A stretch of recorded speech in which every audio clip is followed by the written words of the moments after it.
நாமக்கல் மாவட்டம் குமாரபாளையத்தில் காரில் கடத்திச் செல்லப்பட்ட 266 கிலோ குட்கா பொருட்கள் சிக்கியது.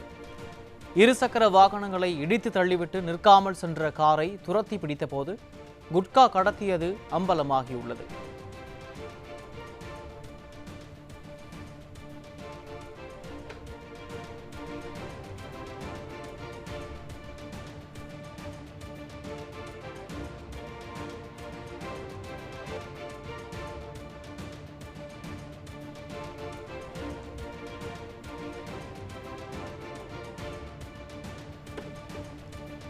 அண்மை செய்தியாக பார்த்து வருகிறோம். நாமக்கல் மாவட்டம் குமாரபாளையத்தில் காரில் கடத்தி வரப்பட்ட 266 கிலோ குட்கா பொருட்கள் சிக்கியது. இருசக்கர வாகனங்களை இடித்து தள்ளிவிட்டு நிற்காமல் சென்ற காரை துரத்தி பிடித்தபோது குட்கா கடத்தியது அம்பலமாகியுள்ளது.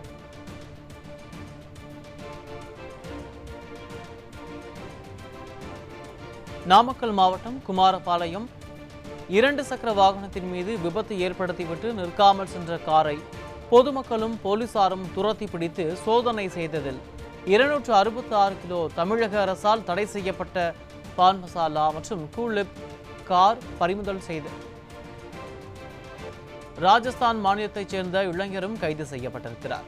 நாமக்கல் மாவட்டம் குமாரபாளையம் அருகே உள்ள கத்தரி பிரிவு நெடுஞ்சாலை பகுதியில் சேலம் மாவட்டம் சங்ககிரி பகுதியைச் சேர்ந்த தனியார் ஏற்றுமதி நிறுவன ஊழியர் குணா என்பவர் தனது இருசக்கர வாகனத்தில் சென்று கொண்டிருந்த பொழுது சேலத்திலிருந்து கோவை நோக்கி வந்த கார் குணா வந்த 2 சக்கர வாகனம் மீது மோதிவிட்டு நிற்காமல் சென்றதை அடுத்து சாலையில் வந்து கொண்டிருந்தவர்கள் பார்த்துவிட்டு காரை துரத்தியதில் காரின் ஓட்டுநர் பாதை தெரியாமல் குமாரபாளையம் நகருக்குள் காரை ஓட்டிச் சென்றார். இது குறித்து தகவல் அறிந்த குமாரபாளையம் போலீசாரும் காரை விரட்டிச் சென்றனர். கார் குமாரபாளையம் நகர் முழுவதும் சுற்றிவிட்டு சுந்தரம் நகர் அருகே வந்த பொழுது போலீசார் மடக்கி பிடித்ததும் காரின் ஓட்டுநர் காரை நிறுத்திவிட்டு தப்பியோட முயற்சி செய்தார். பொதுமக்கள் அவரை விரட்டி பிடித்தனர். இதனையடுத்து சம்பவ இடத்திற்கு வந்த போலீசார் காரில் சோதனை செய்த பொழுது காரில் மூட்டை மூட்டையாக தமிழக அரசால் தடை செய்யப்பட்ட பான் மசாலா, கூலிப் உள்ளிட்ட 266 கிலோ போதைப் பொருட்கள் இருந்தது கண்டுபிடிக்கப்பட்டது. இதனையடுத்து போலீசார் அவற்றை பறிமுதல் செய்து காரையும் பறிமுதல் செய்ததுடன் காரை ஓட்டி வந்த ராஜஸ்தான் மாநிலத்தைச் சேர்ந்த ஹர்ஷன் குமாரை கைது செய்து விசாரணை செய்த பொழுது தமிழக அரசால் தடை